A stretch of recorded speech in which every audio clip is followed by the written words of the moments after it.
അമിത വേഗത്തിൽ കാർ ഓടിച്ച് വാഹനം ഇടിക്കുകയായിരുന്നു. കാർ 2 സ്കൂട്ടറിലേക്ക് ഇടിക്കുകയായിരുന്നു. 2 സ്കൂട്ടറുകളിലിടിച്ച കാറ് പിന്നീട് മതിലിലിടിച്ചിട്ടാണ് നിന്നത്. ആ സ്പീഡ്, അമിതമായ സ്പീഡ് എത്രമാത്രം വിപത്താണ് ഉണ്ടാക്കിയതെന്ന് പറഞ്ഞാൽ മനസ്സിലാകുമോ? 2 കുടുംബങ്ങളിലാണ് നഷ്ടം സംഭവിച്ചത്. ഒരമ്മയും മകളും മരിച്ചു. ഒരമ്മയും മരിച്ചു. അവർ സ്വകാര്യ സ്ഥാപനങ്ങളിൽ ജോലി ചെയ്യുന്നവരായിരുന്നു.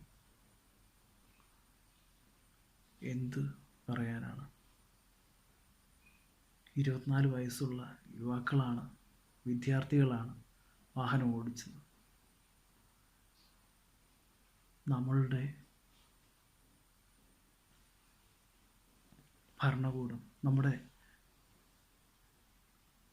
കോടതി, ശിക്ഷാവിധികൾ എന്ത് ശിക്ഷ ഇവർക്കെതിരെ നൽകും? പണം മൂലം സ്വാധീനിച്ച് അവർ ചിലപ്പോൾ പുറത്തു പോയേക്കാം. ആ ഓടിച്ച ഡ്രൈവറായ വ്യക്തി ചിലപ്പോൾ ഒരു ജീവപര്യന്തം, ചിലപ്പോൾ സ്വാധീനം കൊണ്ട് ആ ജീവപര്യന്തം വരെ ഒഴിവാക്കപ്പെട്ടേക്കാം. എങ്ങനെയാ കുടുംബം സഹിക്കും? എങ്ങനെയാ 2 കുടുംബങ്ങൾ സഹിക്കും? മകളെയും കൂടി നഷ്ടപ്പെട്ട വേദന, ഭാര്യയും മകളെയും നഷ്ടപ്പെട്ട ഒരു പിതാവിൻ്റെ വേദന, ഭാര്യയെ നഷ്ടപ്പെട്ട ഒരു ഭർത്താവിൻ്റെ വേദന, എങ്ങനെ ഇത് സഹിക്കും? ഈ സമൂഹത്തിന് നമ്മുടെ കേരളത്തിൽ മാത്രമാണോ ഇങ്ങനെ? പുറം രാജ്യങ്ങളിലേക്ക് നമ്മൾ നോക്കുകയാണെങ്കിൽ നിയമങ്ങൾ കർശനമാണ്.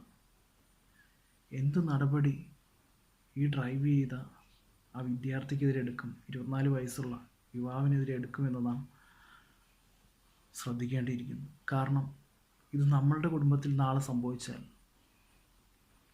നാം എന്തു ചെയ്യും? സ്വന്തം കുടുംബത്തിൽ സംഭവിക്കുമ്പോൾ ആ നഷ്ടത്തിൻ്റെ വില അറിയും. എത്രയധികം വേദനാജനകമായ ഒരു അവസ്ഥയാണ്.